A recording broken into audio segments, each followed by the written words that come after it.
This is a really, really critical lesson that took a while for me to learn, that everyone has their own life to live. Yes, including your parents. I'm Actualized, and I'd like to officially welcome you to the community where we learn about exactly what it takes to create the life that we want and desire. I'd love for you to subscribe to either learn or come along the journey. Let's get into it. So when we grow up, we have strive for, you get to a point where you realize that even those people are just trying to make a living, just trying to get by, just trying to quote unquote survive.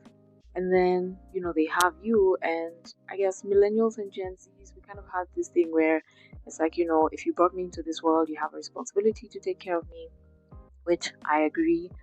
But the thing is, your parents, your guardians, or whoever took care of you is also trying to live their own life. Parenting is part of that, yes, I agree.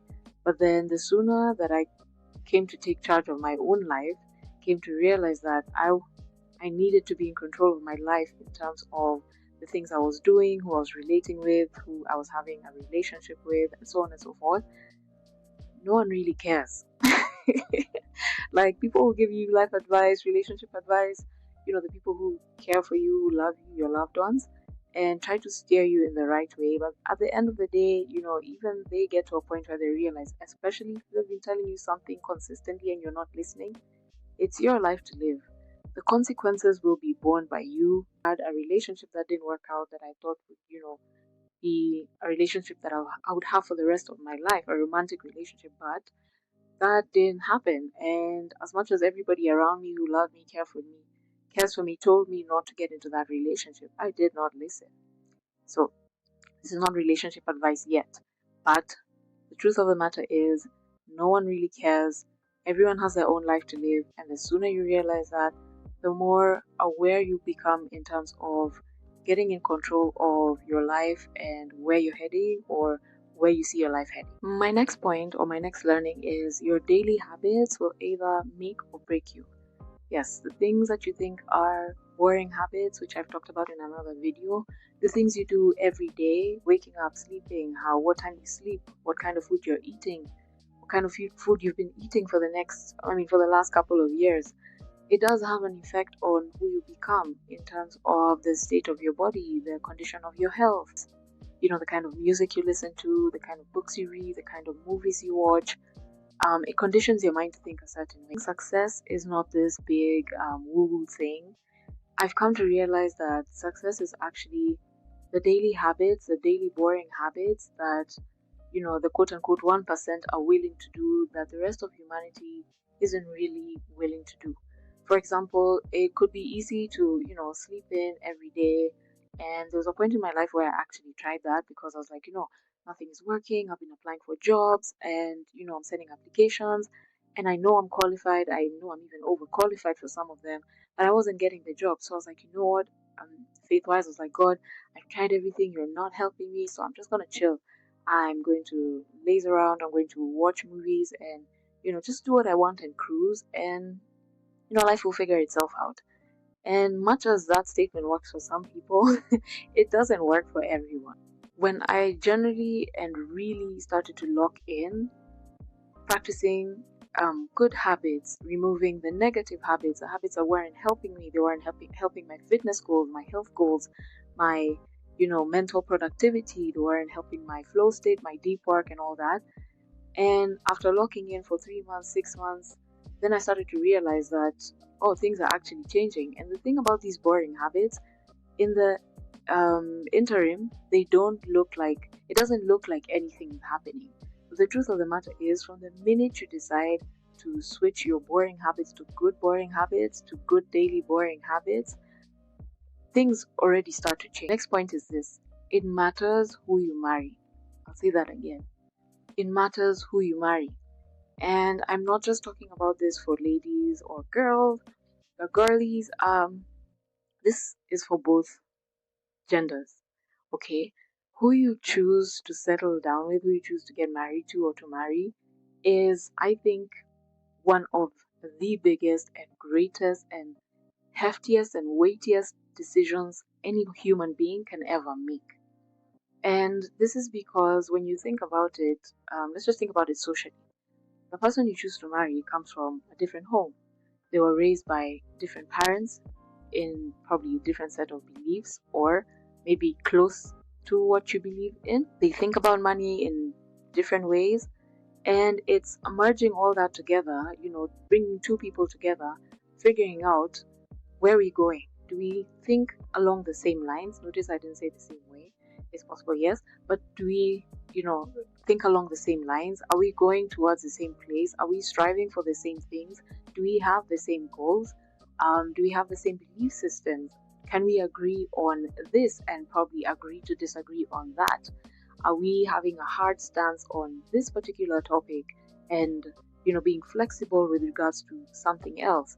So it's bringing all this into consideration in your courtship dating phase. Again, this is not a relationship video, guys, but it's so important who you choose to marry. And is that one of the decisions in your life where you are, allowed to be super, super selfish is with who you choose to marry. So there are people who have gotten married, yes, in their 20s, and then came to realize that this is not the person that they want to spend the rest of their lives with.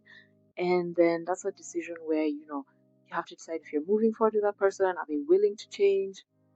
And again, this whole thing where the girl is like saying, I can change him.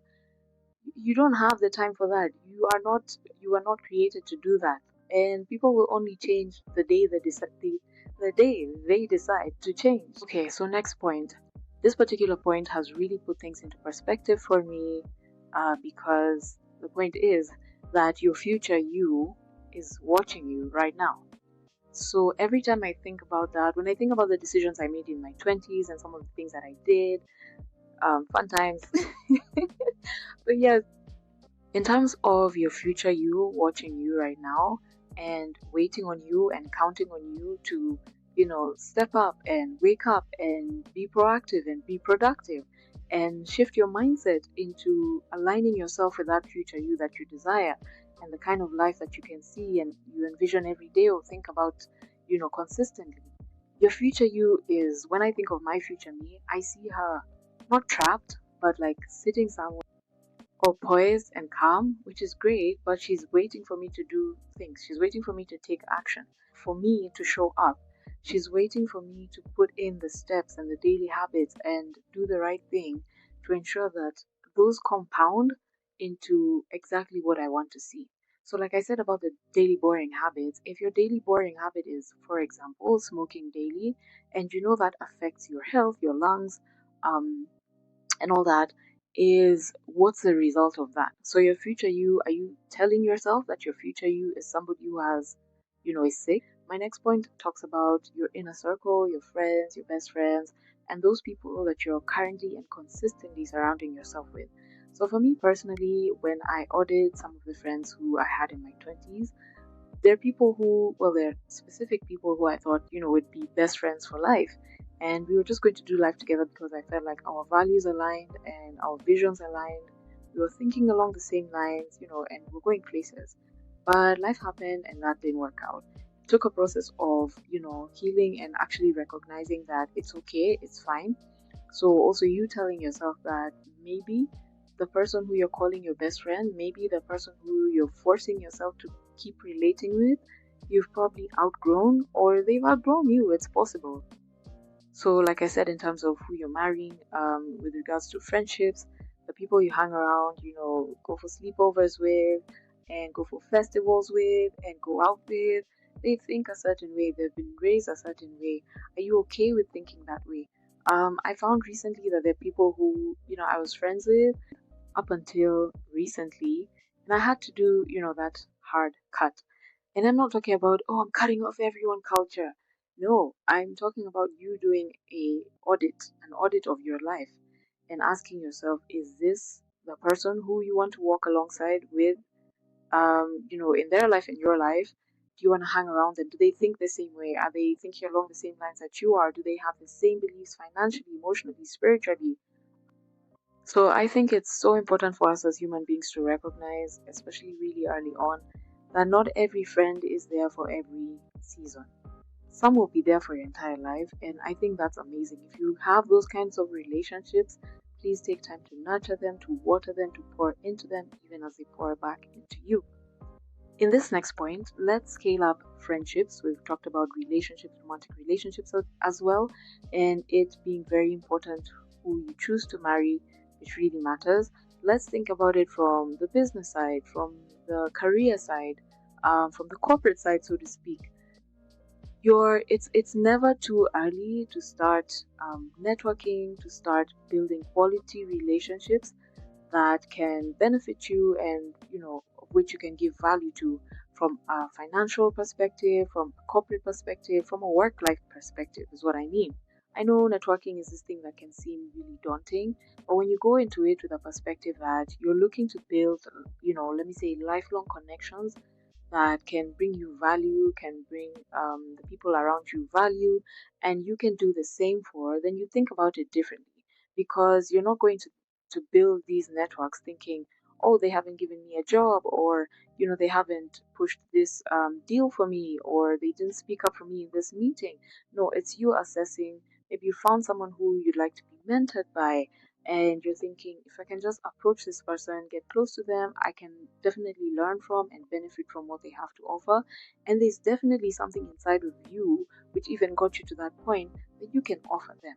So it's a value to value exchange. So I wish I knew in my 20s that I should be working on my network, building my network. I watched a short today where this lady was being interviewed by this guy, I think Hard Knock Lives, something of the sort. He has a shorts channel, I think, and he was interviewing this lady who is in the oil industry, in the oil business, and he asked her what would happen to you today if would you be able to get back to where you are if everything crashed for you, financially and business wise? And she answered, definitely, I would be able to do that in 10 phone calls. But within your network, within your region, your community, and these days, because of technology, you can have a mentor online. Hi. So, yes, it's never too early or it's never too late to build a valuable network.